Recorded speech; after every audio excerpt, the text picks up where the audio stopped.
नमस्कार मित्रांनो. आपण नेहमीच कोणातरी मार्गदर्शकाच्या, कोणातरी गुरुच्या शोधात असतो. पण तुम्ही कधी विचार केला आहे का, की एखादी साधी पृथ्वी, एखादा वारा किंवा अगदी एखादा लहान कोळी आपला गुरु होऊ शकतो? आध्यात्मिक विश्वात ज्यांना गुरूंचे गुरु मानले जाते, त्या भगवान दत्तात्रेयांनी कोणा एका व्यक्तीला गुरु न करता या विशाल निसर्गाकडूनच धडे घेतले. पण हे घडलं कसं? प्राचीन काळी राजा यदू नावाचा एक पराक्रमी राजा होता.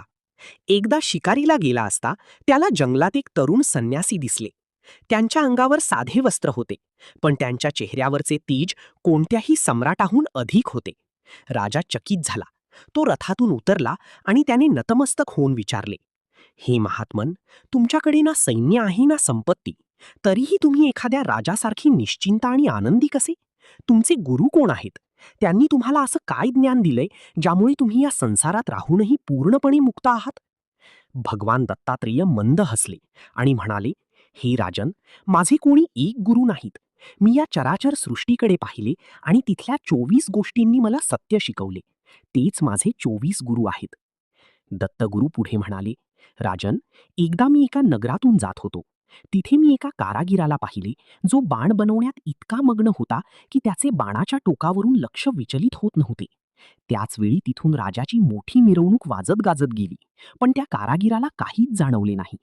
तिथून मी शिकलो की जर ध्येय गाठायचे असेल तर आपली एकाग्रता या कारागिरासारखी अढळ हवी. असाच एकदा मी पिंगला नावाच्या स्त्रीला पाहिले. ती रात्रभर कोणाची तरी वाट पाहत उभी होती.